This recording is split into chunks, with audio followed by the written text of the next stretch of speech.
ನಮಸ್ಕಾರ, ಅಮೋಘ ವಾರ್ತೆಗೆ ಸ್ವಾಗತ. ನಾನು ಸಚಿನ್. ತುಮಕೂರಿನ ಕರ್ನಾಟಕ ರಕ್ಷಣಾ ವೇದಿಕೆ ವತಿಯಿಂದ ಕನ್ನಡ ನಾಮಫಲಕ ಕಡ್ಡಾಯ ಮತ್ತು ಎಳನೀರು ಮಾರಾಟಕ್ಕೆ ದರ ನಿಗದಿಪಡಿಸುವ ವಿಚಾರವಾಗಿ ಮಹಾನಗರ ಪಾಲಿಕೆ ಆಯುಕ್ತರಿಗೆ ಮನವಿ ಪತ್ರವನ್ನು ಸಲ್ಲಿಸಲಾಯಿತು. ಕನ್ನಡ ಮತ್ತು ಸಂಸ್ಕೃತಿ ವೇದಿಕೆ ರಾಜ್ಯಾಧ್ಯಕ್ಷರಾದಂತಹ ಕನ್ನಡ ಪ್ರಕಾಶ್ ಮಾತನಾಡಿ, ತುಮಕೂರಿನಲ್ಲಿ ಮಹಾಪುಣ್ಯಾತ್ಮರು ಬಾಳಿದಂತಹ ಇತಿಹಾಸವಿದ್ದು, ಜಿಲ್ಲೆಯಾದ್ಯಂತ ಕನ್ನಡ ನಾಮಫಲಕ ಬಳಸದೆ ಸರ್ಕಾರದ ಆದೇಶವನ್ನು ಧಿಕ್ಕರಿಸಿ ಪರಭಾಷೆ ಬಳಸಿರುವ ಅಂಗಡಿ ಮಾಲೀಕರ ವಿರುದ್ಧ ಕಾನೂನು ರೀತಿಯಲ್ಲಿ ಕ್ರಮ ಕೈಗೊಂಡು ಅವರ ಪರವಾನಗಿ ರದ್ದುಪಡಿಸಬೇಕು. ಜೊತೆಯಲ್ಲಿ ಜಿಲ್ಲೆಯಲ್ಲಿ 50ರಿಂದ 60 ರೂಪಾಯಿಗಳಿಗೆ ಎಳೆನೀರು ಮಾರಾಟವಾಗುತ್ತಿದ್ದು, ರೈತರಿಗೆ ಕನಿಷ್ಠ 12 ರಿಂದ 18 ರೂಪಾಯಿಗಳನ್ನು ಮಾತ್ರ ನೀಡಿ ಚಿಲ್ಲರೆ ಮಾರಾಟ ಮಾಡುವವರು ಹೆಚ್ಚಿನ ಹಣವನ್ನು ಪಡೆದುಕೊಂಡು ಸಾರ್ವಜನಿಕರ ಜೇಬಿಗೆ ಕತ್ತರಿ ಹಾಕುತ್ತಿರುವುದನ್ನು ಖಂಡಿಸಬೇಕು ಮತ್ತು ಮಧ್ಯವರ್ತಿಗಳ ಹಿಡಿತದಲ್ಲಿ ಸ್ಥಳೀಯ ರೈತರುಗಳಿಗೆ ಅನ್ಯಾಯವಾಗುತ್ತಿದ್ದು, ಅಂತವರ ವಿರುದ್ಧ ಕ್ರಮ ಕೈಗೊಳ್ಳುವಂತೆ ಮನವಿ ಮಾಡಿದ್ರು. ಇವತ್ತೇನು ತುಮಕೂರಲ್ಲಿ ಕನ್ನಡ ನಾಮಫಲಕ ಕಡ್ಡಾಯ ಮಾಡಬೇಕು ಅಂತೇಳಿ ಕನ್ನಡ ಪರ ಸಂಘಟನೆಗಳು ಎಲ್ಲ ಹಾಗೂ ದಲಿತ ಪರ, ರೈತರ ಪರ ಸಂಘಟನೆ, ಬೀದಿ ಬದಿ ವ್ಯಾಪಾರ ಸಂಘಟನೆ ಎಲ್ಲ ಸೇರ್ಕೊಂಡು ನಾವು ಮಾಡ್ತಾ ಇದ್ದೀವಿ. ಅತಿ ಹೆಚ್ಚಿನ ರೀತಿಯಲ್ಲಿ ಮಾತಾಡೋಕೆ ನಮ್ಮ ಅಧ್ಯಕ್ಷರು ಮಾತಾಡಿದ್ದಾರೆ. ನಾವು ಅತಿ ಹೆಚ್ಚಿನ ರೀತಿಯಲ್ಲಿ ಮಾತಾಡೋಕ್ಕಾಗಲ್ಲ. ಈ ಕೂಡಲೇ ಮಹಾನಗರ ಪಾಲಿಕೆ ಆಗಿರ್ಬೋದು, ಜಿಲ್ಲಾಡಳಿತ ಆಗಿರ್ಬೋದು, ಇವರು ಸಂಪೂರ್ಣವಾಗಿ 60 ಕನ್ನಡ ಬಳಸಬೇಕು, ನಮ್ಮ ಎಲ್ಲ ಕನ್ನಡ ಅಂಗಡಿಗಳಿಗೆ ಕನ್ನಡ ಬಳಸಬೇಕು ಅಂತೇಳಿ ನೋಟಿಸ್ ಕೊಡಬೇಕು. ಬಳಸಲಿಲ್ಲ ಅಂದರೆ ಅವ್ರಿಗೆ ಏನು ಪರವಾನಗಿ ಅದು ರದ್ದು ಮಾಡಬೇಕು. ಇಲ್ಲ ಅಂದರೆ ಮುಂದಿನ ದಿನಗಳಿಗೆ ತುಮಕೂರು ಬಂದ್ ಕರೆ ಕೊಟ್ಟು ಉಗ್ರವಾದ ಹೋರಾಟ ಮಾಡ್ತೀವಿ ಅಂತ ಈ ಸಮಯದಲ್ಲಿ ಎಚ್ಚರಿಕೆ ಕೊಡ್ತಾ ಇದ್ದೀವಿ. ಹಾಗೆ ಎಳ್ಳಿರೋ ರೈತರುಗಳಿಗೆ ಕಮ್ಮಿ ದರ ಕೊಟ್ಟು ಮಾರಾಟ ಮಾಡ್ತಿರೋಂಥವ್ರು ಅತಿ ಹೆಚ್ಚಿನ ರೀತಿಯಲ್ಲಿ ಮಾರಾಟ ಮಾಡ್ತಾ ಇದ್ದಾರೆ. ಅದಕ್ಕೆ ಈ ಕೂಡಲೇ ಏನು ನೀವೊಂದು ಮಾರ್ಕೆಟ್ ಮಾಡಬೇಕು ಎಳ್ಳಿರ್ದು, ಹಾಗೆ ಏನು ರೈತರಿಗೆ ಆಗ್ತಿರೋ ಅನ್ಯಾಯನ ಈ ಕೂಡಲೇ ಅದನ್ನು ಸರಿಪಡಿಸಬೇಕು. ಇಲ್ಲ ಅಂದರೆ ಇದನ್ನು ಸಮೇತ ಎರಡು ಕಾನ್ಸೆಪ್ಟ್ ತಗೊಂಡು ನಾವು ಮುಂದಿನ ದಿನ ಉಗ್ರವಾದ ಹೋರಾಟ ಮಾಡ್ತೀವಿ ಅಂತ ಎಚ್ಚರಿಕೆ ಕೊಡ್ತಾರೆ. ಮುಚ್ಚಿ ಹೋದ ಸರ್ಕಾರಿ ಶಾಲೆಯನ್ನ ಪೋಷಕರು ಮತ್ತು ಇಲಾಖಾ ಅಧಿಕಾರಿಗಳು ಮತ್ತೆ ಪ್ರಾರಂಭಿಸಿದ್ದು, ಶಾಲೆಗೆ ಜೀವ ಕಳೆ ತಂದಿರುವ ಘಟನೆ ಗುಬ್ಬಿ ತಾಲೂಕಿನ ಆಗಲವಾಡಿಯಲ್ಲಿ ನಡೆದಿದೆ. ಗುಬ್ಬಿ ತಾಲೂಕಿನ ಹಾಗಲವಾಡಿ ಕ್ಲಸ್ಟರ್ನ ಕೋಡಿಹಳ್ಳಿ ಸರ್ಕಾರಿ ಕಿರಿಯ ಪ್ರಾಥಮಿಕ ಪಾಠಶಾಲೆಯೇ ಮುಚ್ಚಿ ಹೋಗಿತ್ತು. ಈ ಸರ್ಕಾರಿ ಶಾಲೆಯನ್ನ ಕ್ಷೇತ್ರ ಶಿಕ್ಷಣಾಧಿಕಾರಿಗಳ ಪ್ರೋತ್ಸಾಹದಿಂದ ಪ್ರಾರಂಭಿಸಲಾಗಿದ್ದು, ಒಂದೇ ದಿನ 12 ವಿದ್ಯಾರ್ಥಿಗಳು ದಾಖಲಾಗಿದ್ದಾರೆ. ಶಾಲಾ ಪ್ರಾರಂಭೋತ್ಸವದ ದಿನ ಮಕ್ಕಳು, ಶಿಕ್ಷಕರು, ಪೋಷಕರು ತಮ್ಮ ಅನಿಸಿಕೆಗಳನ್ನು ಹಂಚಿಕೊಳ್ಳುವ ಮೂಲಕ ಸಂತಸ ವ್ಯಕ್ತಪಡಿಸಿದ್ದಾರೆ. ಈ ಸಂದರ್ಭದಲ್ಲಿ ಮುಖ್ಯ ಶಿಕ್ಷಕರಾದ Sunanda, CRP Manjunath, ECO Devaraj, BO Nataraj ಹಾಗೂ ಪೋಷಕರು, ಮಕ್ಕಳು ಹಾಜರಿದ್ದರು. ಈ ಕಲಿಕೆ ಹಬ್ಬ ಆಚರಣೆ ಮಾಡುವುದು ಒಳ್ಳೆಯ ಒಂದು ಉದ್ದೇಶ. ಈ ಕಲಿಕೆ ಇನ್ನ ಏನಪ್ಪ ಅಂದ್ರೆ ಚಿಕ್ಕ ಮಕ್ಕಳಿಗೆ ಮನೆಯೇ ಮೊದಲ ಪಾಠಶಾಲೆ. ಮನೆಯಲ್ಲಿರ್ತಕ್ಕಂಥ ಪೋಷಕರು ಮಕ್ಕಳಿಗೆ ಹೆಚ್ಚು ತಿಳುವಳಿಕೆಯನ್ನು ನೀಡಬೇಕು. ಆಮೇಲೆ ಮಕ್ಕಳು ಸ್ಕೂಲಿಗೆ ಬರ್ತಾರೆ, ಚೆನ್ನಾಗಿ ವಿದ್ಯಾಭ್ಯಾಸವನ್ನು ಮಾಡ್ತಾರೆ. ಜನನಿ ತಾನೇ ಮೊದಲ ಗುರುವು. ತಾಯಿ ಮಗುವಿಗೆ ಒಂದು 3 ವರ್ಷ ಮಗುವಿಗೆ ಆದಾಗ ಅದು ಆ ಮಗು ತಾಯಿಯ ಒಂದು ಏನು ಹೇಳ್ತೈತೆ ಅಂತಕ್ಕಂಥದ್ದನ್ನು ಗ್ರಹಿಸುತ್ತೆ. ಆ ಗ್ರಹಿಸಿ ಮಗು ಚೆನ್ನಾಗಿ ಮೈಂಡ್ ಡೆವಲಪ್ಮೆಂಟ್ ಆಗುತ್ತೆ. ಆಗ ನಾವು ಇದಕ್ಕೆ ಸ್ಕೂಲಿಗೆ ಬಂದಾಗ ಆ ಮಗುವಿಗೆ ಶಿಕ್ಷಕರು ಉತ್ತಮವಾದ ಬೋಧನೆಯನ್ನು ಕೊಟ್ಟಾಗ ಮಾತ್ರ ಆ ಮಗು ಹೆಚ್ಚು ಕಲಿಕೆಗೆ ಗಮನವನ್ನು ಹರಿಸುತ್ತದೆ. ಯಾರೇ ಆಗಲಿ ಪೋಷಕ. ಗೌರಿಬಿದನೂರು ನಗರದ ತಾಲೂಕು ಕಚೇರಿ ಸಭಾಂಗಣದಲ್ಲಿ ಮೈಕ್ರೋ ಫೈನಾನ್ಸ್ ಮತ್ತು ಕಿರುಸಾಲ ನೀಡುವ ಸಂಸ್ಥೆಗಳ ಪ್ರತಿನಿಧಿಗಳ ಸಭೆಯನ್ನ ತಹಸೀಲ್ದಾರ್ ಅಧ್ಯಕ್ಷತೆಯಲ್ಲಿ ಹಮ್ಮಿಕೊಂಡಿದ್ದು, ಸಭೆಯಲ್ಲಿ ಮೈಕ್ರೋ ಫೈನಾನ್ಸ್ ವಿರುದ್ಧ ಸಾಲ ಪಡೆದವರಿಗೆ ದೂರುಗಳ ಸುರಿಮಳೆಯೇ ಹರಿಯಿತು. ಮೈಕ್ರೋ ಫೈನಾನ್ಸ್ನವರು ಸಾಲವನ್ನ ನೀಡುವಾಗ ತೋರುವ ಕಾಳಜಿ, ಸಾಲವನ್ನ ವಸೂಲಿ ಮಾಡುವಾಗ ದೌರ್ಜನ್ಯದಿಂದ ವರ್ತಿಸುತ್ತಾರೆ. ಮನೆಯ ಮುಂದೆ ಸಾಲದ ಕಂತು ನೀಡುವವರೆಗೂ ಹೋಗೋದಿಲ್ಲ. ಅದರಲ್ಲೂ ಹೆಚ್ಚಿನ ಬಡ್ಡಿ, ಮಾನವೀಯತೆಯನ್ನ ಮರೆತು ಬಡ್ಡಿ ವಸೂಲಿ ಮಾಡುತ್ತಿದ್ದಾರೆ ಎಂದು ಪ್ರಜಾ ಸಂಘರ್ಷ ಸಮಿತಿ ಜಿಲ್ಲಾ ಸಂಚಾಲಕ RN ರಾಜು ಆರೋಪಿಸಿದರು. ಸಿಐಟಿಯು ಸಿದ್ದಗಂಗಪ್ಪ ಮಾತನಾಡಿ, ಮೈಕ್ರೋ ಫೈನಾನ್ಸ್ನವರು ಧರ್ಮಸ್ಥಳ ಸಂಘದವರು ದೇವರ ಹೆಸರಿನಲ್ಲಿ ಹಣಕಾಸಿನ ದಂಧೆ ಮಾಡುತ್ತಿದ್ದಾರೆ. ಸಾಲ ಪಡೆದವರಿಗೆ ಯಾವುದೇ ಪಾಸ್ಬುಕ್ ನೀಡಲ್ಲ ಏಕೆಂದು ಪ್ರಶ್ನಿಸಿದ ಅವರು, RBI ನಿಯಮಗಳನ್ನ ಮೈಕ್ರೋ ಫೈನಾನ್ಸ್ನವರು ಗಾಳಿಗೆ ತೂರಿದ್ದಾರೆ. ಮನ ಬಂದಂತೆ ಬಡ್ಡಿಯನ್ನ ವಸೂಲಿ ಮಾಡುತ್ತಿದ್ದಾರೆ. ಧರ್ಮಸ್ಥಳ ಸಂಘದವರು ದೇವರ ಹೆಸರಿನಲ್ಲಿ ಹಣಕಾಸಿನ ದಂಧೆ ನಡೆಸುತ್ತಿದ್ದಾರೆ ಎಂದು ಆರೋಪಿಸಿದ ಅವರು, ಇದರಿಂದಾಗಿ ಸಾಲ ಪಡೆದುಕೊಂಡವರ ಬದುಕು ಮೂರಾಬಟ್ಟೆಯಾಗಿದೆ. ವಿಮೆ ಹೆಸರಿನಲ್ಲಿ ಸಾವಿರಾರು ರುಗಳ ವಸೂಲಾತಿ ಮಾಡುತ್ತಿದ್ದಾರೆ. ಆದರೆ ಯಾವುದೇ ವಿಮೆ ಸೌಲಭ್ಯವನ್ನ ಮಾಡಿಸಿರುವುದಿಲ್ಲ ಎಂದು ಆರೋಪಿಸಿದ ಅವರು, ಈ ನಿಟ್ಟಿನಲ್ಲಿ ಸರ್ಕಾರ ಋಣಮುಕ್ತ ಕಾಯ್ದೆಯನ್ನ ಜಾರಿ ಮಾಡಬೇಕು ಎಂದು ಸರ್ಕಾರವನ್ನ ಒತ್ತಾಯಿಸಿದ್ರು ಅಂತ ತಿಳಿಸಿದ್ರು. ಏನ್ ಧರ್ಮಸ್ಥಳ ಸಂಘ ಅಂತಿದೆ, ಮೊದಲು ಇವರು SKDRDS ಅಂತ ಮಾಡ್ಕೊಂಡ್ರು, ಶ್ರೀ ಕ್ಷೇತ್ರ ಧರ್ಮಸ್ಥಳ ಡೆವಲಪ್ಮೆಂಟ್ ಸೊಸೈಟಿ ಅಂತ ಹೇಳ್ಬಿಟ್ಟು. ಆದ್ರೆ ಅದನ್ನ ಸ್ವಲ್ಪ ದಿನಗಳಾದ್ಮೇಲೆ ಶ್ರೀ ಕ್ಷೇತ್ರ Dharmasthala rural development society PC ಅಂತ ಮಾಡ್ಕೊಂಡು, ಅಂದ್ರೆ ಬ್ಯಾಂಕ್ಗೆ ಮತ್ತೆ ಮಹಿಳಾ ಸಂಘಗಳ ಮಧ್ಯೆ ನಾವು ಬಡ್ಡಿ ವಸೂಲಿಗಾರರು ಅಂತ ಅವರೇ ಹೇಳ್ಕೊಂಡವ್ರು. ನಾನು ಹೇಳ್ತಾ ಇಲ್ಲ ಈ ಮಾತನ್ನ, ಅವರೇ ನಾವು ಪತ್ರಿಕಾ ಹೇಳಿಕೆ ಕೊಟ್ಮೇಲೆ ಮತ್ತೆ ಮಹಿಳಾ ಸಂಘಟನೆಯವರು ಹೋರಾಟ ಮಾಡಿದ್ಮೇಲೆ ಅವರೇ ಕೆಲವಾರು ಪತ್ರಿಕೆಗಳಿಗೆ ಕಳಿಸ್ಕೊಟ್ಟಿದ್ದಾರೆ ಅವರ ಇದನ್ನ ಏನು ಬ್ರೋಚರ್ಸ್ ನೆಲ್ಲ. ನಾನು ಪ್ರಮುಖವಾಗಿ ಹೇಳ್ತಾ ಇದ್ದೀನಿ ಅವ್ರಿಗೆ, ಸರ್ ಇಲ್ಲಿ ಇವರು ಮಹಿಳಾ ಸ್ವಸಹಾಯ ಸಂಘ ಅಂತ ಹೇಳಿ SM ಕೃಷ್ಣ ಅವ್ರ ಕಾಲದಲ್ಲಿ ಮಹಿಳಾ ಸ್ವಸಹಾಯ ಸಂಘ ಅಂತ ಹೇಳಿ ಪ್ರಾರಂಭ ಮಾಡಿದ್ದು, ಅದ್ರಲ್ಲಿ ನಾನು ಕೆಲಸ ಮಾಡಿದ್ದೀನಿ ಒಬ್ಬ ಫೀಲ್ಡ್ ವರ್ಕರ್ ಆಗಿ. ಅವಾಗ ಮಹಿಳಾ ಸ್ವಸಹಾಯ ಸಂಘ ಅಂದ್ರೆ ಅವ್ರಿಗೆ ಟ್ರೈನಿಂಗ್ ಕೊಡ್ತಾ ಇದ್ವಿ, ಪ್ರತಿಯೊಂದು ವಿಚಾರದ ಬಗ್ಗೆ ಅವ್ರಿಗೆ ತರಬೇತಿ ಕೊಡ್ತಾ ಇದ್ವಿ, ಅವ್ರಿಗೆ ಬುಕ್ ಬರೆಯೋದನ್ನ ಕಳಿಸ್ತಾ ಇದ್ವಿ, ಅವ್ರಿಗೇನೆ ಸಾಲ ಬ್ಯಾಂಕುಗಳನ್ನ ನಾವು ಕೊಡಿಸ್ತಾ ಇದ್ವಿ. ಆಗ ನಾವು SKDRDSಗೆ ನಾವು ಹೋಗಿದ್ದೀವಿ ಅಲ್ಲಿ ನೋಡ್ಲಿಕ್ಕೆ. ಅಲ್ಲಿನ ಪರಿಸ್ಥಿತಿ ಏನಂದ್ರೆ ದೂರ ದೂರ ಮನೆಗಳು 5 ಜನಕ್ಕೆ ಮಾತ್ರ ಗುಂಪು ಮಾಡ್ಕೊಂಡು ಮಾಡ್ತಾ ಇದ್ದಿದ್ದು. ಆದ್ರೆ ಇವತ್ತು SKDRDS ಏನ್ ಧರ್ಮಸ್ಥಳ ಸಂಘ ಇದೆ, ಜನರ ಮೋಸ ಮಾಡ್ಲಿಕ್ಕೆ ಮಾಡ್ತಾ ಇದ್ದಾರೆ. ಯಾಕೆಂದ್ರೆ ಅವ್ರಿಗೆ ಪಾಸ್ಬುಕ್ ಕೊಡೋದು. ನಾನ್ ಬೆಳಗ್ಗೆಯಿಂದ ವಿಚಾರಿಸಿದೆ, ಪಾಸ್ಬುಕ್ ಕೊಡೋದು ಯಾವುದೇ ಸಂಘಕ್ಕೆ, ಎಷ್ಟು ಬಡ್ಡಿ ಇಲ್ಲಿ ಬಂದಿರ್ತಕ್ಕಂಥ ಎಲ್ಲ ARFCs ಇವ್ರು ಹೇಳ್ತಾರೆ, ಇವ್ರು PCಗಳು ಅಂತ ಏನಿದ್ದಾರೆ, ಏನ್ ಬ್ಯಾಂಕ್ ಕಲೆಕ್ಷನರ್ಸ್ ಏನಿದ್ದಾರೆ ಅವ್ರಿಗೆ ಯಾರಿಗೂ ಗೊತ್ತಿಲ್ಲ. ಅವ್ರು ಹೇಳ್ತಾರೆ 1600 ರೂಪಾಯಿ ಇಷ್ಟು ತಿಂಗಳು ಇಷ್ಟು ವಾರದಲ್ಲಿ ಇಷ್ಟು ತಿಂಗಳು ಕಟ್ಟಬೇಕು ಅಂತ ಹೇಳಿ. ಯಾರೋ ಒಬ್ಬರು ಲೆಕ್ಕ ಹಾಕಿದ್ರು ಜಾಸ್ತಿ ಬರುತ್ತೆ, ಬಟ್ ಅವ್ರು ಕಳಿಸ್ಕೊಟ್ಟಿರ್ತಕ್ಕಂಥ ಇದರಲ್ಲಿ ಕಡಿಮೆ ಬರುತ್ತೆ. ಇವಾಗ ಅವ್ರು ಹೇಳ್ಕೋಬಹುದು ನಮ್ದು ಇಷ್ಟೇ ಅಂತ ಹೇಳ್ಬಿಟ್ಟು, ಮತ್ತೆ ಅವ್ರ ಜೊತೆಗೆ ಉಳಿತಾಯ ಕಟ್ಸ್ಕೊಂತಾರೆ, ಬ್ಯಾಂಕ್ ಅಲ್ಲಿ ಅಕೌಂಟ್ ಮಾಡಿದ್ದೀವಿ ಅಂತ. ಯಾವುದೇ ಬ್ಯಾಂಕ್ ಅಲ್ಲಿ ಅಕೌಂಟ್ ಮಾಡಿದ್ರೆ ಇಲ್ಲಿ ಸ್ವಸಹಾಯ ಸಂಘಗಳನ್ನ ಏನು ಸ್ವಶಕ್ತಿ ಸಂಘ ಆದ್ಮೇಲೆ ಸ್ತ್ರೀ ಶಕ್ತಿ ಸಂಘ ಮಾಡಿದ್ರು. ಅದು ನಮ್ಮ ಪೂರ್ತಿ ಮಹಿಳಾ ಏನು ನಮ್ಮ ಅಂಗನವಾಡಿ ಟೀಚರ್ಸ್ ಇದ್ರೆ ಅವ್ರ ಕಡೆಯಿಂದ ಮಾಡಿಸಿದ್ರು. ಅವಾಗೆಲ್ಲ ಸಬಲೀಕರಣವಾಗಿತ್ತು.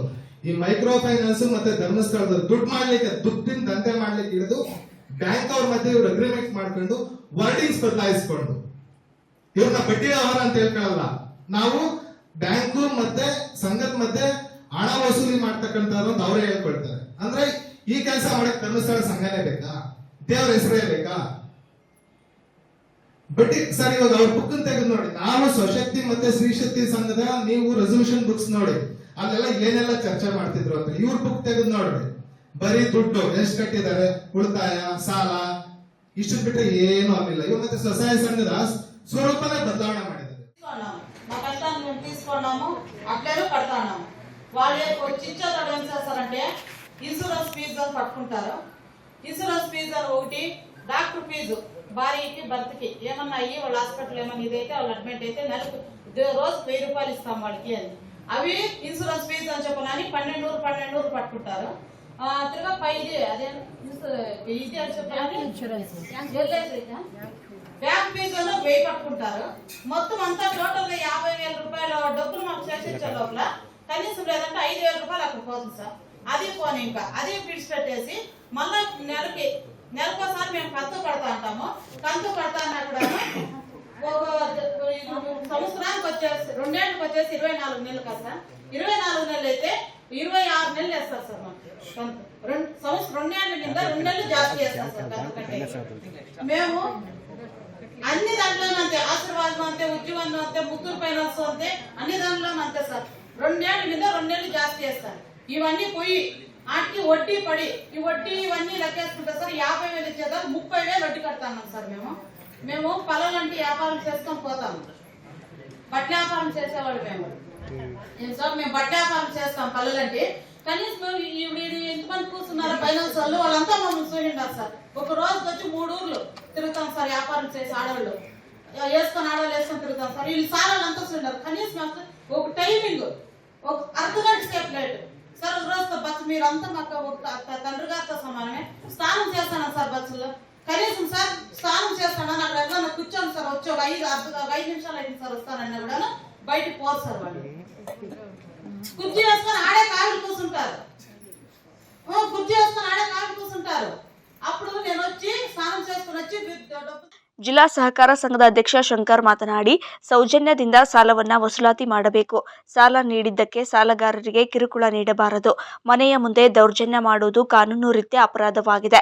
RBI ಪರವಾನಗಿಯನ್ನ ಪಡೆದು ವ್ಯವಹಾರ ಮಾಡಿದ್ದಲ್ಲಿ ಅಂತಹ ಸಂಸ್ಥೆಯನ್ನ ಮುಟ್ಟುಗೋಲು ಹಾಕಲಾಗುವುದು ಅಂತ ತಿಳಿಸಿದ್ರು. ಪದ ಯೂಸ್ ಮಾಡಿದ್ರೆ ನೀವು ಸುಮ್ಮನೆ ಇರ್ತೀರಾ? ಅರ್ಥ ಮಾಡ್ಕೊಳ್ಳಿ. ಎಲ್ಲರಿಗೂ ಒಂದು ರೂಲ್ಸ್ ಅಂಡ್ ರೆಗ್ಯುಲೇಷನ್ಸ್ ಇರುತ್ತೆ. ಇನ್ನೊಂದು ಕಂಡೀಷನ್ ಇಲ್ಲದೇನೆ ಯಾವುದೇ ಸಂದರ್ಭದಲ್ಲಿ ಸದಸ್ಯನಿಯೊಂದಿಗೆ ಏಕವಚನ ಬಳಕೆ ಮಾಡುವಂತಿಲ್ಲ. ಸದಸ್ಯನಿಯೊಂದಿಗೆ ಸಿಬ್ಬಂದಿ ಮಾತನಾಡುವ ರೀತಿ ಸದಸ್ಯನಿಯ ದೃಷ್ಟಿಯಲ್ಲಿ ಅಥವಾ ಅವರ ಕುಟುಂಬದ ದೃಷ್ಟಿಯಲ್ಲಿ ಅಥವಾ ಇತರ ದೃಷ್ಟಿಯಲ್ಲಿ ನಿಂದನಾತ್ಮಕ ರೀತಿಯ ಭಾಷೆಯಲ್ಲಿ ಇರುವಂತಿಲ್ಲ. ಸಿಂಗ್ಯುಲರ್ ಬಳಸಂಗೆ ಇಲ್ಲ. ತಪ್ಪು ಮಾಡ್ತೀವಲ್ಲ, ನಾವು ತಪ್ಪು ಮಾಡೇ ಮಾಡ್ತೀವಿ. ಅದಷ್ಟೇ ಅಲ್ಲ, ನೀವು ತಾಳ್ಮೆಯಿಂದ ವರ್ತಿಸ್ಬೇಕು. ಇಡೀ ಕರ್ನಾಟಕವನ್ನು ಆಳುವಂತ ದಿನ ಹೆಚ್ಚಿಗೆ ದಿನ ಇಲ್ಲ, ಹತ್ರದಲ್ಲಿದೆ. ಅವ್ರು ಈ ತರ ಕಾಂಪ್ಲಿಕೇಟೆಡ್ ಮಾಡ್ಕೊತಾರೇನ್ರಿ? ನೋಡಿದಿರಲ್ರಿ? ಯಾಕೆಂದ್ರೆ ಎದ್ದು ಬಿದ್ದು ನಾವು ನೋಡ್ತಾ ಇರೋದು ಅವ್ರನ್ನ, ನಿಮ್ಮನ್ನ ಇವಾಗಲೇ ನೋಡ್ತಾ ಇರೋದು. ಆಗ ಅದ್ದೂರಿ ಜೀವನ ಮಾಡ್ತಾ ಇದ್ದಾರೆ. ಆರ್ಟ್ ಆಫ್ ಸಿಟಿ ಒಳಗಡೆ ಅಂಗಡಿ ಮಾಡ್ಕೊಂಡು ಮನೆ ಮಾಡ್ಕೊಂಡು ಅದ್ದೂರಿಯಾಗಿದ್ದಾರೆ. ಆ ಬುದ್ಧಿ ನಿಮ್ಗಳಿಗೆ ಯಾಕೆ ಬರ್ತಾ ಇಲ್ಲ? ಸ್ಥಳೀಯರಿಗೆ ಯಾಕೆ ಬರ್ತಾ ಇಲ್ಲ? ಇಲ್ಲಿಯವ್ರಿಗೆ ಯಾಕೆ ಬರ್ತಾ ಇಲ್ಲ? ಇವ್ರದೇ ದುಡ್ಡಪ್ಪ, ಅವ್ರಿಗೂ ಇವರೇ ಬಡ್ಡಿ ಕಟ್ಟೋರು, ನಿಮ್ಗೂ ಇವರೇ ಬಡ್ಡಿ ಕಟ್ಟೋರು. ಸಮಾಜದ ಗ್ರಾಮದ ಹಳ್ಳಿಯ ಕಟ್ಟ ಕಡೆಯ ಜನ ಇರ್ತಾರಲ್ಲ, ಅವರೇ ಬಡ್ಡಿ ಕಟ್ಟಿ ಸಾಯೋದು. ಆಯ್ತಾ? ಉಳಿದವ್ರು ಚೆನ್ನಾಗೇ ಇದ್ದಾರೆ. ಆದ್ರೆ ಅವ್ರಿಗೆ ನೀವು ಅನಿವಾರ್ಯ ರೀ, ನಾಳೆ ಏನಾದ್ರೂ ನೀವು ದುಡ್ಡು ಕೊಡಲ್ಲ ಅಂತ ಬಾಗಿಲು ಮುಚ್ಕೊಂಡು ಹೋಗ್ಬಿಟ್ರೆ ಅವ್ರ ಸ್ಥಿತಿ ಏನಾಯ್ತದೆ ಗೊತ್ತಾ? ಯಾರು ರೈತರನ್ನ ಬಡವರನ್ನ ನಂಬಿ ಸಾಲ ಕೊಡಲ್ಲ. ಭಾರಿ ಕಷ್ಟ ಆಗ್ಬಿಡ್ತದ್ರಿ. ವಿಷ ತಗೊಳ್ಳಕ್ಕೂ ಕಾಸಿರಲ್ಲ, ಆ ಸ್ಥಿತಿ ಆಗ್ಬಿಡುತ್ತೆ. ಅವ್ರಿಗೂ ನಿಮ್ಗೂ ಅವ್ರು ಬೇಕು. ನೀವು ದುಡ್ಡು ಮನೇಲಿ ಮಡಿಕೊಂಡು ಏನ್ ಮಾಡ್ತೀರಿ? ಏನ್ ಡಬಲ್ ಆಗುತ್ತೆ ಅದು? ಮನೇಲಿದ್ರೆ ವ್ಯವಹಾರಕ್ಕೆ ಹಾಕ್ತೀರಿ, ವ್ಯವಹಾರಕ್ಕೆ ಅವರು ನಿಮಗೆ ಬೇಕು. Cooperative among the cooperative. ನೀವು ಅವ್ರಿಗೆ ಬೇಕು, ಅವ್ರು ನೀವ್ರಿಗೆ ಬೇಕು, ನೀವಿದ್ರೆ ಅವರು, ಅವ್ರಿದ್ರೆ ನೀವು. ಈ ನಿಮ್ ನಡುವೆ ಯಾಕೆ ಸಣ್ಣ ಪುಟ್ಟ ಹಿಂಗೆ ಗೊಂದಲಗಳಾಗ್ತಾ ಇದೆ? ಈ ನಡುವೆ ಧರ್ಮಸ್ಥಳದವ್ರಿಗೆ 10 ರೂಪಾಯಿ ಖರ್ಚಿಲ್ದಾನೆ ಒಳ್ಳೆ ಅಡ್ವರ್ಟೈಸ್ ಕೊಡ್ಸಿದ್ರಿ. ಗಮನಿಸಿದ್ರ ನೀವು? ನಾನು ಅವ್ರಿಗೆ ನೆಗೆಟಿವ್ ಮಾತಾಡ್ತಾ ಇಲ್ಲ. ಈಗ ಇವ್ರ ಮನ್ಸಲ್ಲೆಲ್ಲ ಏನ್ ಬಂತು ಗೊತ್ತಾ? ಇವ್ರೆಲ್ಲರಿಗಿಂತ ಅದೇ ಬೆಸ್ಟ್ ಕಣ ಅಂತ ಬಂತು ಅಲ್ವಾ ಅವ್ರ ಸ್ಟೇಟ್ಮೆಂಟು. ಸಭೆಯಲ್ಲಿ ನಗರ ಠಾಣೆಯ ಎಸ್ಐ ಗೋಪಾಲ್, ವಿವಿಧ ಮೈಕ್ರೋ ಫೈನಾನ್ಸ್ಗಳ ಅಧಿಕಾರಿಗಳು ಹಾಜರಿದ್ದರು. ಆರ್ ಮಂಜುನಾಥ್, ಅಮೋಕ್ ಟಿವಿ, ಗೌರಿಬಿದನೂರು. ಜಿಲ್ಲೆಯಲ್ಲಿ ಯಾವುದೇ ಮೈಕ್ರೋ ಫೈನಾನ್ಸ್ ಕಂಪನಿಗಳು ಆರ್ಬಿಐ ಹಾಗೂ ಸಹಕಾರ ಸಂಘಗಳ ಮೂಲಕ ನೋಂದಣಿಯಾಗದೆ ಅಕ್ರಮವಾಗಿ ನಡೆಯುತ್ತಿವೆ ಎಂದು ಚಿಕ್ಕಬಳ್ಳಾಪುರ ಜಿಲ್ಲಾಧಿಕಾರಿ ರವೀಂದ್ರ ತಿಳಿಸಿದ್ದಾರೆ. ಗೌರಿಬಿದನೂರು ನಗರದಲ್ಲಿ ಮಾತನಾಡಿದ ಅವರು, ಯಾವುದೇ ಮೈಕ್ರೋ ಫೈನಾನ್ಸ್ ಕಂಪನಿಗಳು ವ್ಯವಹಾರ ನಡೆಸಬೇಕಾದರೆ ಅಧಿಕೃತವಾಗಿ ನೋಂದಣಿ ಮಾಡಿಸಬೇಕು. ಜಿಲ್ಲೆಯಲ್ಲಿ ಲೇವಾದೇವಿ ಹಾಗೂ ಗಿರಿವಿದಾರರು ಮಾತ್ರ ಅಧಿಕೃತವಾಗಿ ನೋಂದಣಿ ಮಾಡಿಸಿದ್ದಾರೆ. ಮೈಕ್ರೋ ಫೈನಾನ್ಸ್ ಕಂಪನಿಗಳು ಅಧಿಕೃತವಾಗಿ ನೋಂದಣಿ ಮಾಡಿಸಿಲ್ಲ. ಆದರೂ ಬಡವರಿಗೆ ಅನುಕೂಲವಾಗುವ ನಿಟ್ಟಿನಲ್ಲಿ ವ್ಯವಹಾರ ನಡೆಸಬೇಕು. ಬೆಳಗ್ಗೆ 9 ಗಂಟೆಯ ಮೇಲೆ ರಾತ್ರಿ 6 ಗಂಟೆಯ ಒಳಗೆ ವಸೂಲಾತಿ ಮಾಡಬೇಕು ಹಾಗೂ ಫೋನ್ ಕರೆ ಸಹ ಮಾಡಬಾರದು. ಸಾಲ ನೀಡುವಾಗ ಎಷ್ಟು ವಿನಯದಿಂದ ಹಣ ನೀಡುತ್ತೀರೋ ಅದೇ ರೀತಿಯಲ್ಲಿ ವಸೂಲಾತಿ ಮಾಡಬೇಕು ಹಾಗೂ ಸಾಲ ನೀಡುವಾಗ ಕನ್ನಡದಲ್ಲಿ ವಿವರವಾಗಿ ಎಷ್ಟು ಹಣ ನೀಡಲಾಗಿದೆ, ಅದಕ್ಕೆ ತಿಂಗಳಿಗೆ ಎಷ್ಟು ಬಡ್ಡಿ, ಎಷ್ಟು ಕಂತುಗಳು ಕಟ್ಟಬೇಕು ಎಂಬುದರ ಬಗ್ಗೆ ಸಮರ್ಪಕವಾಗಿ ಮಾಹಿತಿ ನೀಡಬೇಕು ಎಂದರು. ಇನ್ನು ಇದೇ ಸಂದರ್ಭದಲ್ಲಿ ತಹಶೀಲ್ದಾರ್ ಮಹೇಶ್ ಎಸ್ ಪತ್ರಿ, ನಗರಸಭೆ ಅಧ್ಯಕ್ಷ ಲಕ್ಷ್ಮೀನಾರಾಯಣಪ್ಪ, ಜಿಲ್ಲಾ ಯೋಜನಾ ನಿರ್ದೇಶಕಿ ಮಾಧವಿ, ಸದಸ್ಯರಾದ ಮಂಜುಳಾ ಇತರರು ಹಾಜರಿದ್ದರು. ಆರ್ ಮಂಜುನಾಥ್, ಅಮೋಕ್ ಟಿವಿ, ಗೌರಿಬಿದನೂರು. ಸರ್, ಇದು ಮೈಕ್ರೋ ಫೈನಾನ್ಸ್ ಏನು ಹೇಳ್ತೀರಾ ಸರ್? ಮೈಕ್ರೋ ಫೈನಾನ್ಸ್ ಈಗ ಆಲ್ರೆಡಿ ನಾವು ಜಿಲ್ಲಾ ಮಟ್ಟದಲ್ಲೂ ಕೂಡ ಒಂದು ಸಭೆಯನ್ನು ಮಾಡಿದ್ದೀನಿ. ಸಭೆ ಮಾಡಿಬಿಟ್ಟು ಪೊಲೀಸ್ ಇಲಾಖೆ, ಸಹಕಾರ ಸಂಘಗಳ ಇಲಾಖೆ, ಲೀಡ್ ಬ್ಯಾಂಕು ಮತ್ತು ಲೇವಿದಾರರು ಮತ್ತು ಗಿರಿವಿದಾರರು ಮತ್ತು ಮೈಕ್ರೋ ಫೈನಾನ್ಸು ಇದ್ರದ್ದೆಲ್ಲದನ್ನು ಕೂಡ ಸೇರಿಸ್ಬಿಟ್ಟು ಒಂದು ಸಭೆ ಮಾಡಿದ್ದೀವಿ. ಆದರೆ ನಮ್ಮ ಜಿಲ್ಲೆಯಲ್ಲಿ ಅಧಿಕೃತವಾಗಿ ಮೈಕ್ರೋ ಫೈನಾನ್ಸ್ ಕಂಪನಿಗಳು ರಿಜಿಸ್ಟರ್ಡ್ ಆಗಿಲ್ಲ. RBI ಗೈಡ್ಲೈನ್ಸ್ ಪ್ರಕಾರ ಆ್ಯಕ್ಚುಲಿ ರಿಜಿಸ್ಟರ್ಡ್ ಆಗಬೇಕು. ಅವು ರಿಜಿಸ್ಟರ್ಡ್ ಆಗಿರೋಂಥವು ಕಂಡು ಬಂದಿಲ್ಲ ನಮ್ಮ ಜಿಲ್ಲೆಯಲ್ಲಿ. ಬಟ್ ಲೇವಾದೇವಿಗಾರರು ಮತ್ತು ಗಿರಿವಿದಾರರು ನಮ್ಮ ಜಿಲ್ಲೆಯಲ್ಲಿ ಇದ್ದಾರೆ. ಅವ್ರಿಗೆ ನಾವು ಹೇಳಿದ್ದೀವಿ, 9 ಗಂಟೆ ಬೆಳಿಗ್ಗೆ 9 ಗಂಟೆ ಒಳಗಡೆ ಆಗಲಿ, ಸಂಜೆ 6 ಗಂಟೆಯ ನಂತರದಲ್ಲೇ ಆಗಲಿ ಸಾಲ ವಸೂಲಾತಿ ಮಾಡುವುದ್ರ ಬಗ್ಗೆ ಯಾವುದೂ ಕರೆಯನ್ನು ಮಾಡಬಾರ್ದು ಅಂತ ಹೇಳಿದ್ದೀವಿ. ಮತ್ತು ಸಾಲವನ್ನು 3 ಲಕ್ಷಕ್ಕಿಂತ ಹೆಚ್ಚಿಗೆ ನೀಡಬಾರ್ದು. ಮತ್ತು ಸಾಲ ಕೊಡಬೇಕಾದ್ರೆ ಯಾವುದೇ ಒಂದು ಕುಟುಂಬಕ್ಕೆ ನಾವು ಸಾಲ ಕೊಡಬೇಕಾದ್ರೆ ಅವರು ಸಾಲವನ್ನು ತೀರುವಳಿ ಮಾಡ್ತಾರೋ ಇಲ್ವೋ ಎಂಬತಕ್ಕಂಥ ಅಂಶವನ್ನು ಕೂಡ ಗಮನಿಸಬೇಕು. ಮತ್ತು ಜೊತೆಗೆ ಸಾಲವನ್ನು ಕೊಡಬೇಕಾದ್ರೆ ಕನ್ನಡ ಭಾಷೆಯಲ್ಲಿ ಅಥವಾ ಅವರಿಗೆ ಅರ್ಥವಾಗ್ತಕ್ಕಂಥ ಒಂದು ಭಾಷೆಯಲ್ಲಿ ಎಷ್ಟು ಲೋನನ್ನು ನಾವು ಕೊಟ್ಟಿದ್ದೀವಿ ಮತ್ತು ನಿಮಗೆ ತಿಂಗಳಿಗೆ ಎಷ್ಟು ಬಡ್ಡಿ ಬರುತ್ತೆ, ವಾರ್ಷಿಕವಾಗಿ ಎಷ್ಟು ಬಡ್ಡಿ ಬರುತ್ತೆ ಅನ್ನೋದನ್ನು ಜನರಿಗೆ ಸಮರ್ಪಕವಾಗಿ ತಿಳಿಸೋಂಥ ಕೆಲಸನೂ ಕೂಡ ನೀವು ಮಾಡಬೇಕು. ಮತ್ತು ಯಾವುದೇ ಒಂದು ಕುಟುಂಬಕ್ಕೆ ಸಾಲ ಕೊಡೋದಕ್ಕಿಂತ ಮುಂಚೆ ಆ ವ್ಯಕ್ತಿಯ ಆದಾಯ ಎಷ್ಟಿದೆ ಅನ್ನೋದನ್ನು ಕೂಡ ಗಮನಿಸಬೇಕು. ಅವನ ಆದಾಯದ ಮಿತಿಗೆ ಅನುಗುಣವಾಗಿ ಸಾಲವನ್ನು ತೀರುವಳಿ ಮಾಡ್ತಕ್ಕಂಥ ಮಿತಿಗೆ ಅನುಗುಣವಾಗಿ ಸಾಲ ಸೌಲಭ್ಯಗಳನ್ನು ಕಲ್ಪಿಸ್ತಾ ಹೋಗಬೇಕು. ನೀವಾಗಿಯೇ ಯಾವುದಾದ್ರು ಒಂದು ಕುಟುಂಬಕ್ಕೆ ಹೆಚ್ಚು ಸಾಲವನ್ನು ಕೊಟ್ಟರೆ ಸಾಲದ ಸುಳಿಯಲ್ಲಿ ಮೈಕ್ರೋ ಫೈನಾನ್ಸ್ ಕಂಪನಿಗಳೇ ಆ ಸಾಲದ ಸುಳಿಯಲ್ಲಿ ಸಿಲುಕಿಸ್ತಕ್ಕಂಥ ಕೆಲಸ ಆಗ್ತದೆ. ಹಾಗಾಗಿ ಮೈಕ್ರೋ ಫೈನಾನ್ಸ್ಗಳು ಬೇಕು. ಏಕೆಂದರೆ ಜನರಿಗೆ ಸುಲಭವಾಗಿ ಸಾಲವನ್ನು ಕೊಡ್ತಕ್ಕಂಥ ನಿಟ್ಟಿನಲ್ಲಿ ಅವು ಕೂಡ ಕೆಲಸ ಮಾಡ್ತಾ ಇದ್ದಾವೆ. ಬಟ್ ತೀರುವಳಿ ಮಾಡೋಂಥದ್ದು ಕೂಡ ಭಾಳ ಮುಖ್ಯ. ಹಾಗಾಗಿ ಸಾಲ ಕೊಡೋಂಥವ್ರು ಮತ್ತು ಸಾಲ ತೆಗೆದುಕೊಳ್ಳೋಂಥವ್ರು ಅವ್ರ ಮಧ್ಯದಲ್ಲಿ ಒಂದು ರೀತಿ ಒಂದು ಒಳ್ಳೆಯ ಹೊಂದಾಣಿಕೆಯನ್ನು ಇಟ್ಕೊಳ್ತಕ್ಕಂಥದ್ದು ಭಾಳ ಮುಖ್ಯ. ಆದರೂ ಕೂಡ ಜಿಲ್ಲೆಯಲ್ಲಿ ಮೈಕ್ರೋ ಫೈನಾನ್ಸ್ನಿಂದಲೇ ಜನರಿಗೆ ತೊಂದರೆ ಆಗ್ತಾ ಇದೆ ಅಂತಕ್ಕಂಥ ಯಾವುದೇ ಒಂದು ಕಂಪ್ಲೇಂಟ್ಗಳು ನೀವು ನೀಡೋದಾದರೆ ನಾವು ಒಂದು ಸಾರ್ವಜನಿಕ ದೂರು ಸಂಪರ್ಕ ಕೇಂದ್ರಗಳನ್ನು ಸಹಕಾರ ಸಂಘಗಳ ಉಪನಿರ್ದೇಶಕರು ಇರ್ಬೋದು, ಜಾಯಿಂಟ್ ಡೈರೆಕ್ಟರ್ ಇರ್ಬೋದು, ಅಸಿಸ್ಟೆಂಟ್ ಡೈರೆಕ್ಟರ್ ಇರ್ಬೋದು, ಅವ್ರ ಹಂತದಲ್ಲಿ ನಾವು ಓಪನ್ ಮಾಡಿದ್ದೀವಿ ಕುಂದುಕೊರತೆ ವಿಭಾಗವನ್ನು. ನೀವು ಅಲ್ಲಿಗೆ ಕಂಪ್ಲೇಂಟನ್ನು ಲಾಡ್ಜ್ ಮಾಡ್ಬೋದು. ಮತ್ತು ಯಾರೇ ನಿಮಗೆ ಹೆಚ್ಚು ಕಿರುಕುಳ ಕೊಡ್ತಾ ಇದ್ದಾರೆ ಅಂತ ಬಂದರೆ ಪೊಲೀಸ್ ಇಲಾಖೆಗೂ ಕೂಡ ನೀವು ಕಂಪ್ಲೇಂಟನ್ನು ಕೊಡ್ಬೋದು. ಹಾಗಾಗಿ ನಾವು ಜನರಲ್ಲಿ ಹೇಳೋದಷ್ಟೇ, ನೀವು ಹೂಡಿಕೆಯನ್ನು ಮಾಡೋದಕ್ಕಿಂತ ಮುಂಚಿತವಾಗಿ ಹೆಚ್ಚು ಆ ಬಡ್ಡಿ ನಗರೋತ್ಥಾನ ಕಾಮಗಾರಿಗಳಲ್ಲಿ ಕಳಪೆ ಗುಣಮಟ್ಟದ ಕಾಮಗಾರಿ ಕಂಡು ಬಂದರೆ ಅಂತಹ ಗುತ್ತಿಗೆದಾರರನ್ನು ನಿರ್ದಾಕ್ಷಿಣ್ಯವಾಗಿ ಕಪ್ಪು ಪಟ್ಟಿಗೆ ಸೇರಿಸಲಾಗುವುದು ಎಂದು ಗೌರಿಬಿದನೂರಿನಲ್ಲಿ ಜಿಲ್ಲಾಧಿಕಾರಿ ರವೀಂದ್ರ ಹೇಳಿದ್ದಾರೆ. ನಗರದ ಕೆಲವು ವಾರ್ಡ್ಗಳಲ್ಲಿ 12 ಕೋಟಿ ವೆಚ್ಚದಲ್ಲಿ ನಡೆಯುತ್ತಿರುವ ನಗರೋತ್ಥಾನ ಕಾಮಗಾರಿಗಳನ್ನು ಪರಿಶೀಲಿಸಿ ಮಾತನಾಡಿದ ಅವರು, ಕಾಮಗಾರಿಗಳ ಉದ್ದ, ಅಗಲ ಹಾಗೂ ಆಳವನ್ನು ಪರಿಶೀಲನೆ ಮಾಡಲಾಗಿದೆ ಮತ್ತು ಉತ್ತಮ ಗುಣಮಟ್ಟದಿಂದ ಕೂಡಿವೆ ಎಂದು ಸಾರ್ವಜನಿಕರಿಂದಲೇ ಮಾಹಿತಿ ಪಡೆದಿದ್ದೇನೆ. ಹಾಗೂ ಎರಡೂ ಬದಿಯಲ್ಲಿ ಚರಂಡಿ ನಿರ್ಮಾಣ ಮಾಡುವುದರಿಂದ ಮಳೆಯ ನೀರು ರಸ್ತೆಯಲ್ಲಿ ನಿಲ್ಲದೆ ಸರಾಗವಾಗಿ ಹರಿಯುವಂತೆ ಅನುಕೂಲ ಮಾಡಲಾಗಿದೆ. ಹಾಗೂ ಜಿಲ್ಲೆಯಲ್ಲಿ ಯಾವುದೇ ತಾಲೂಕಿನಲ್ಲಿ ಕಾಮಗಾರಿ ಕೆಲಸ ನಡೆಯುವಾಗ ಸಾರ್ವಜನಿಕರು ಗಮನ ಹರಿಸಬೇಕು. ಒಂದು ವೇಳೆ ಕಳಪೆ ಗುಣಮಟ್ಟದ ಕಾಮಗಾರಿ ಕಂಡು ಬಂದರೆ ತಕ್ಷಣ ನನ್ನ ಗಮನಕ್ಕೆ ತಂದಾಗ ಅಂತಹ ಗುತ್ತಿಗೆದಾರರ ವಿರುದ್ಧ ಕಾನೂನು ರೀತಿಯ ಕ್ರಮಕ್ಕೆ ಮುಂದಾಗುವುದು ಅಂತ ಎಚ್ಚರಿಕೆ ನೀಡಿದ್ರು. ಎಲ್ಲರಿಗೂ ಕೂಡ ನಮಸ್ಕಾರ. ಗೌರಿಬಿದನೂರು ನಗರಸಭೆಗೆ ಸಂಬಂಧಿಸಿದಂತೆ ನಗರೋತ್ಥಾನ 4ನೇ ಹಂತದ ಕಾಮಗಾರಿಗಳ ಒಂದು ತಪಾಸಣೆ ಮಾಡಬೇಕು ಅಂತ ಹೇಳಿಬಿಟ್ಟು ಇವತ್ತು ಬಂದಿದ್ದೀನಿ. ಸುಮಾರು ಒಂದು 8 ವರ್ಕ್ಸ್ಗಳನ್ನು ಇವತ್ತು ನಾನು ಪರಿಶೀಲನೆ ಮಾಡ್ತಾ ಇದ್ದೀನಿ.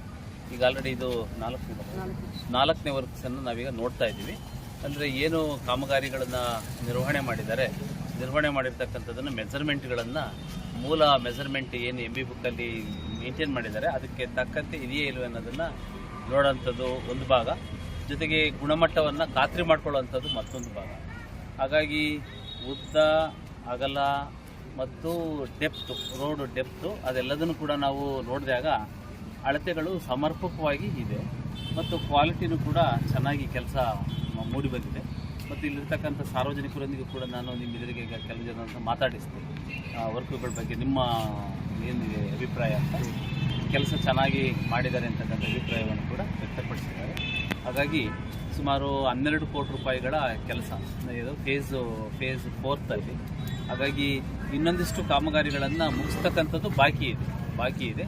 ಹಾಗಾಗಿ ಈ ಥರ ಏನು ಫೇಸ್ 4ರಲ್ಲಿ ನಗರೋತ್ಥಾನ ಕಾಮಗಾರಿಗಳು ನಡೀತಾ ಇದ್ದಾವೆ. ಈ ಥರ CC ರೋಡ್ಸು, ಡ್ರೈನ್ಸು ಇವೆಲ್ಲ ಮಾಡಿರೋದ್ರಿಂದ ಸಾರ್ವಜನಿಕರಿಗೆ ಒಂದು ರೀತಿ ಒಳ್ಳೆಯದಾಗಿದೆ. ಸುಗಮವಾಗಿ ವೆಹಿಕಲ್ಸ್ಗಳು ಬರಲಿಕ್ಕೆ ಆಗಲಿ. ಆಮೇಲೆ 2 ಬೋತ್ ಸೈಡು, ಕೆಲವು ಕಡೆ ಒಂದು ಸೈಡ್ ಮಾಡಿದ್ದಾರೆ, ಕೆಲವು ಕಡೆ 2 ಸೈಡು ಕೂಡ ಡ್ರೈನ್ ಕೊಟ್ಟಿರೋದ್ರಿಂದ ಮಳೆ ನೀರು ಸರಾಗವಾಗಿ ಹರಿದೋಗ್ಲಿಕ್ಕೂ ಕೂಡ ಅನುಕೂಲ ಆಗಿದೆ. ಕೆಲಸ ಚೆನ್ನಾಗಿ ಆಗಿರ್ತಕ್ಕಂಥದ್ದು ಈಗ ಖಂಡಿತ. ಸರ್, ಕೆಲವು ಗಾರಿಗಳು ಮಾಡ್ತಾ ಇದ್ದಾರೆ ಅಂತ ಹೇಳ್ಬಿಟ್ಟು ಕೇಳ್ಬರ್ತದೆ. ಆ ಥರ ಏನಾದ್ರು ಇದ್ದರೆ, ಯಾವುದೇ ಕಾಮಗಾರಿಗಳನ್ನು 2 ಬಾರಿ ಮಾಡ್ತಾ ಇದ್ದಾರೆ ಅನ್ನೋದನ್ನು ಏನಾದ್ರು ಸ್ಪೆಸಿಫಿಕ್ ಆಗಿದ್ದರೆ ಅದನ್ನು ನೀವು ನಮಗೆ ಕೊಟ್ಟರೆ ಅದನ್ನು ಒಂದು ಎನ್ಕ್ವೈರಿ ಮಾಡಿಸ್ತೀವಿ. Okay sir. ಇದೇ ಸಂದರ್ಭದಲ್ಲಿ ತಹಶೀಲ್ದಾರ್ ಮಹೇಶ್ ಎಸ್ ಪತ್ರಿ, ನಗರಸಭೆ ಅಧ್ಯಕ್ಷ ಲಕ್ಷ್ಮೀನಾರಾಯಣಪ್ಪ, ಜಿಲ್ಲಾ ಯೋಜನಾ ಪ್ರಾಧಿಕಾರದ ನಿರ್ದೇಶಕಿ ಮಾಧವಿ ಇತರರು ಹಾಜರಿದ್ದರು. ಆರ್ ಮಂಜುನಾಥ್, ಅಮೋಕ್ ಟಿವಿ, ಗೌರಿಬಿದನೂರು. ಇದಾಗಿತ್ತು ಇವರೆಗಿನ ಪ್ರಮುಖ ಸುದ್ದಿ. ನೋಡ್ತಾ ಇರಿ ಅಮೋಕ್ ಟಿವಿ, ಎಂದೆಂದಿಗೂ ನಿಮ್ಮೊಂದಿಗೆ.